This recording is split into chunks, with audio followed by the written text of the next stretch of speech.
अभी जब हम कुंडलपुर में आचार्य गुरुदेव के दर्शन किए, उस अस्वस्थ अवस्था में भी वो इतने चिंतनशील हैं कि जब जब हम उनके सामने पहुंचते हैं, वो हमेशा कुछ ना कुछ अपना चिंतन देने की कोशिश करते हैं, हमेशा बोल करके हमें कुछ ना कुछ चिंतन अपना बताते हैं। और उस चिंतन की भावना में वह खुद कहते हैं कि आजकल कोई चिंतन नहीं करता। तो हमने कहा चिंतन तो ज्ञान से आता है, आजकल इतना ज्ञान ही नहीं जितना ज्ञान आपके पास में, आपके पास भरपूर ज्ञान है, इसलिए आप भरपूर चिंतन कर पाते, लोगों के पास इतना ज्ञान होता ही नहीं। तो कहते नहीं नहीं ऐसा नहीं है, ज्ञान तो होता है, लोग चिंतन करते नहीं। चिंतन उनका कितना जबरदस्त रहता है, तत्वार्थ सूत्र हर कोई पढ़ता है, टीकाएं हर कोई पढ़ता है, लेकिन एक एक सूत्र के ऊपर हर 10 लक्षण पर में वो कैसे कैसे चिंतन देते हैं, जो चिंतन सबसे अलग होते हैं।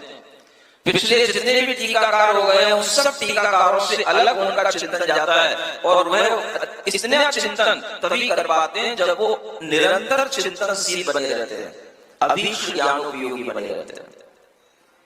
अस्वस्थ अवस्था में भी अभी अभी जहां सिरपुर में चातुर्मास चल रहा है, उस चातुर्मास के अवसर पर उन्होंने एक वक्तव्य दिया, व्याख्यान दिया, जो प्रवचन दिया, उसमें भी किसी ने समझा नहीं होगा कि उन्होंने कितना बड़ा चिंतन दे दिया।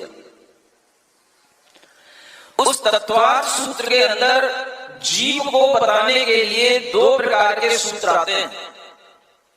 एक आता है उपयोग लक्षण, ये दूसरे अध्याय में आता है, और एक आता है परस्परोपग्रहो जीवानाम, ये 5वें अध्याय में आता है।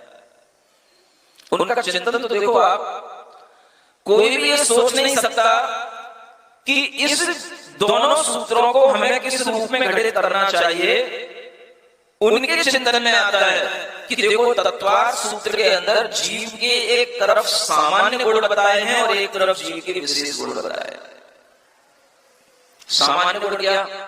अरे उपयोग तो सबके अंदर होता है, बिना उपयोग के, बिना ज्ञान दर्शन के तो कोई जीव होता ही नहीं। ज्ञानोपयोग दर्शनोपयोग हर जीव के अंदर पाया जाता है, ये जीव का एक सामान्य गुण है। जैसे धर्म द्रव्य के लिए 5वें अध्याय में बताया गया गति हेतु होना, अधर्म द्रव्य के लिए स्थिति हेतु होना, वहां जैसे द्रव्यों के विशेष लक्षण बताए जा रहे हैं, तो परस्परोपग्रहो जीवानाम, ये जीवों का विशेष लक्षण है, विशेष गुण है। इसलिए हे जीवो, आपस में एक दूसरे का उपकार करो, अपकार मत करो। ये चिंतन अभी उन्होंने दिया, और वह चिंतन हमें सुनने में आया। जब कोई सुना देता है तो सुन भी लेता हूं, सोच करके लगा कि देखो हर कोई तत्वार्थ सूत्र पढ़ता है, लेकिन कभी ऐसे चिंतन दे नहीं पाता। एक ही तत्वार्थ सूत्र में एक सूत्र को दूसरे सूत्र के साथ मिलाना, एक को सामान्य गुण बताना, एक को विशेष गुण बताना, ये कोई भी नहीं समझ पाता।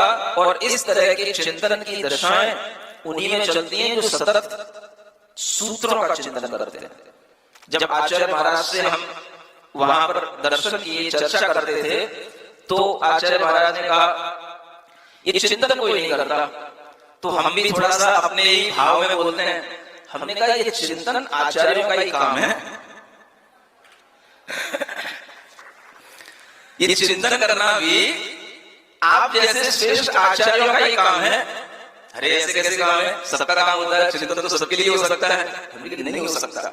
देखो हमने फिर एक तुरंत रेफरेंस दिया आचार्य महाराज के लिए।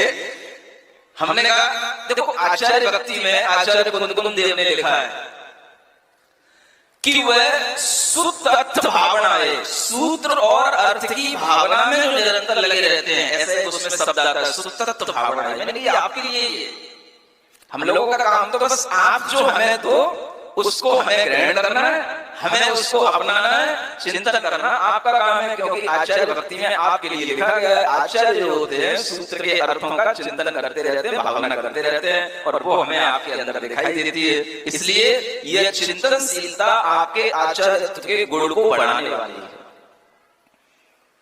ऐसा जब कहा तो आचार्य महाराज मुस्कुराने लग गए। इस तरह की वार्ताएं चला करती हैं।